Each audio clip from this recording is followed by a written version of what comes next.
How to get to 10% body fat fast. 10% body fat is often classified as the magical body fat number that most people want to achieve, but also have the most struggle with. At 10% body fat, you will, in most cases, have a fully visible set of six-pack abs, a nice level of vascularity, and to put it very simple, it's most likely the perfect level of body fat that you want to look good on the beach. So the question then remains, how do you get to 10% body fat?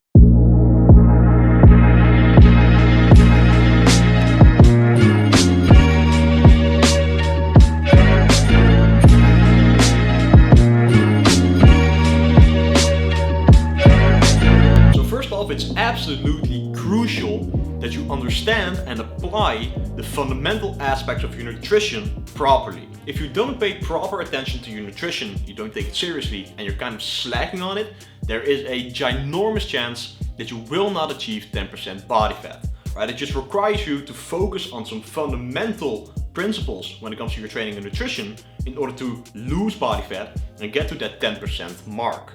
In this video today, I'm going to be covering a couple of fundamental steps that you need to take in order to lose fat efficiently.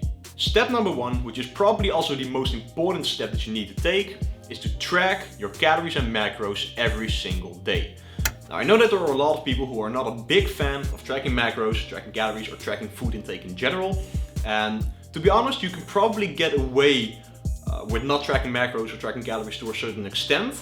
But if you truly want to get to 10% body fat, then you'll most likely be better off tracking your calories and your macros. And that is simply because you need to keep taking steps once you hit a fat loss plateau to keep on losing fat and get to that 10% mark. Because the number one thing that will always happen after a certain amount of time on X amount of calories is that our bodies will adapt to the calories that we're giving it, aka a fat loss plateau. And then there will need to be certain steps taken in order to bust through this fat loss plateau to get to that 10% mark. So while you can get away with just eating healthy or eating clean at first, since it will obviously put you at a caloric deficit if you approach it correctly, that will only work up to a certain extent. So if you truly want to push it forward and get to that 10% body fat, start tracking your macros.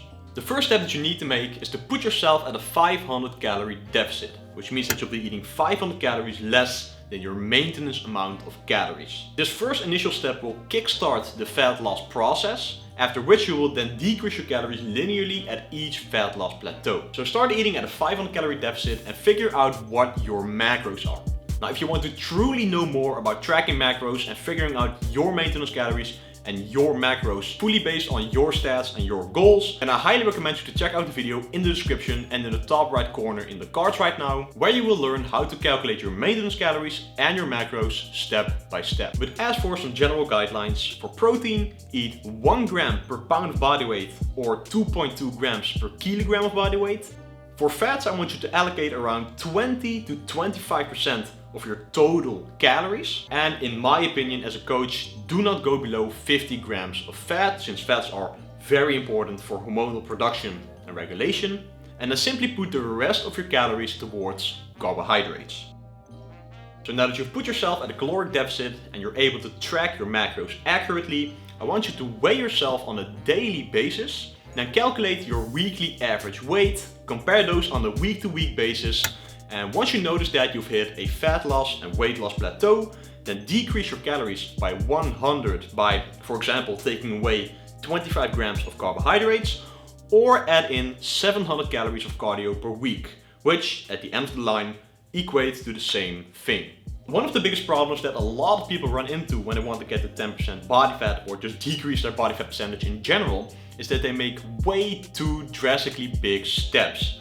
Right? If you decrease your calories by 200 or 300 each time that you hit a fat loss or weight loss plateau, you will run into the fact that you'll eventually be at 1800 calories, 1700 calories, or I've even heard of people reaching 1400 calories. And once you hit such a drastically low amount of calories, your body will start to fight against you. And that is the point where no matter how many calories you're eating, you will not continue to lose fat. So be sure to take small but linear steps along the way to ensure that you're going to be losing fat in the long term, which in turn will get you to 10% body fat. The next thing that I want you to do is not only pay attention to the scale, but also pay attention to the mirror.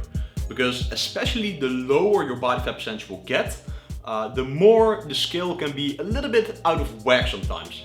And that is simply due to the fact that eventually stress levels will come into play, hormonal regulations will come into play, and those, among a lot of other factors, can really offset your weigh-ins. And I've run into this situation with a lot of my clients, and myself included as well, where I saw visually that I was losing fat in the mirror and that my shape was improving, but my weight didn't budge for around 2 weeks. And there was even a time during my contest prep that I had it for, I believe, 3 weeks straight, while I was visually seeing myself getting shredded. Alright, so it's really important to not only pay attention to the scale, but also visually check yourself if you're losing body fat. This will probably only occur if you're getting really close to 10% body fat, but regardless, just pay attention to your progression. So step number 2, and this is also where a lot of people tend to make mistakes, prioritize resistance training. There are so many people who think that cardio is the end all be all when it comes to losing body fat and getting to a lower body fat percentage. And while it is true that cardio at the end of the day burns more calories than weightlifting, you need to understand that if you want to look good at 10% body fat, you need to have a certain amount of muscle mass. And truth be told, the more muscle mass you will carry, the better you will look at a certain body fat percentage. So if you start to prioritize cardio over lifting, you will end up looking skinny fat. And that is simply because you will lose so much muscle mass during the process of decreasing your body fat percentage that no matter how much fat you lose or how much weight you lose on the scale, you will also be losing muscle mass, which in turn will not complement your physique to the better. So some guidelines that I want you to follow in order to get to 10% body fat and actually look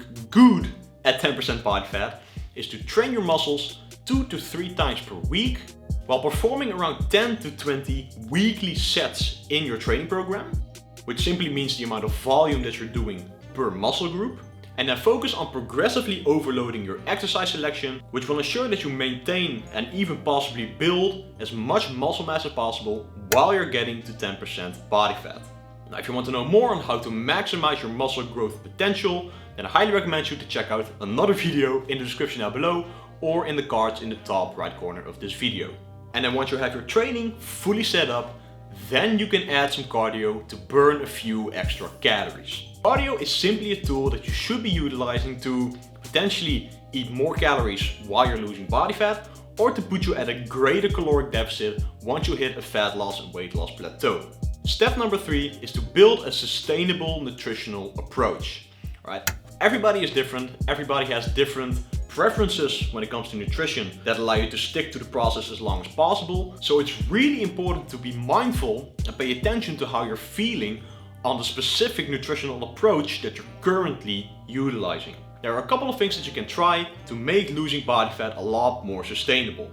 One being intermittent fasting, where you simply fast for approximately 16 hours and then have an 8-hour eating window, and you can even push this up or push this down however much you like. So I know some people that have a 20-hour fasting window and a 4-hour eating window. Some people like to do 18 hours of fasting and 6 hours of eating. Now, however you put it, the most important thing about intermittent fasting is that it allows you to eat bigger meals later in the day while not having to focus on eating at the beginning of the day, since that's where most people are actually not really hungry, but more than often have the habit of simply eating. So if you tend to notice that you have hunger later on in the day, you can try to utilize intermittent fasting. You can also try carb backloading, which simply means that you save the majority of your carbohydrate intake for later in the day as well, which is kind of like intermittent fasting, but then only for your carbs or something like that, if that makes sense. So what a lot of people then tend to do is eat the majority of your fats and your protein early on in the day, and then put most of your carbohydrates for later in the day. And this is especially very beneficial if you work out later in the day. So for example, at around dinner time. And what you can also try to experiment with is if you respond better to high fat and low carb, or if you respond better to high carb and low fat. There is no set in stone approach. Every individual is different, everyone responds better or worse to certain specific approaches. So figure out what works best for you, as long as you have the fundamental aspect of a caloric deficit fully in check. Now, some other fundamental things that will truly help you to sustain this caloric deficit as much as possible and get to 10% body fat with a little bit more ease is to drink 1 up to 1.5 gallons of water per day. Now, I believe this is 3 up to 5 liters of water per day, which simply helps you to transport all of the nutrients that you're eating in the first place. And it also helps to keep you satiated and full throughout the day. And especially for those who are going to be intermittent fasting, the hunger feeling that you're experiencing in the morning can also often be masked by thirst, which simply means that you're not really hungry, but you're actually thirsty since you've been sleeping for 8 hours and you're in a dehydrated state. And this also goes for during the day. Just be sure to drink enough water, especially in between your meals, to maintain that full feeling. Also be sure to eat a good amount of fruits, vegetables, and fibrous sources of carbohydrates, which simply help you to stay satiated throughout the day, and also, pretty logically as well, get your vitamins and minerals in. And you can also try to implement weekly refeed days. Now, this is something that I recommend to everybody who's trying to get to 10% body fat, or pretty much anyone who's losing fat in general, since implementing refeeds can truly ensure that you're going to be sticking to the caloric deficit in the long term, and it can seriously boost your motivation by allowing yourself to eat a little bit more carbohydrates, which in turn will increase your glycogen levels, which is the amount of energy that you have in your muscles, which will then potentially also increase your performance in the gym a couple of days after the refeed. And it just simply allows you to relax, allow yourself to eat a little bit more food, which makes the deficit a lot more bearable. Now, for the refeed days, I want you to up your carbohydrate intake until your calories are at maintenance. This is a way better approach than having cheat days or cheat meals, since you're still controlling your caloric intake, and since you're just going to be increasing your carbohydrates and not your fats and your carbohydrates, you're not going to be going over your maintenance amount of calories that easily. So once you have all of those things fully set up, simply accept and realize that it can take some time to get to 10% body fat. Alright, some people lose fat faster than others, and vice versa, some people lose fat slower than others. No matter how you put it, you simply have to stick to the process long enough until you get to the 10% body fat mark. Doing so will allow you to lose body fat, make progress in the long term, and get to 10% body fat as fast as possible. Alright, and that's all for this video, guys. I sincerely hope you all enjoyed. If you did, please be sure to smash the like button, because it truly helps out the channel grow. Comment down below and subscribe to the channel, and turn post notifications on for so much more content coming really soon. I'm out, guys, and peace out. See you in the next one.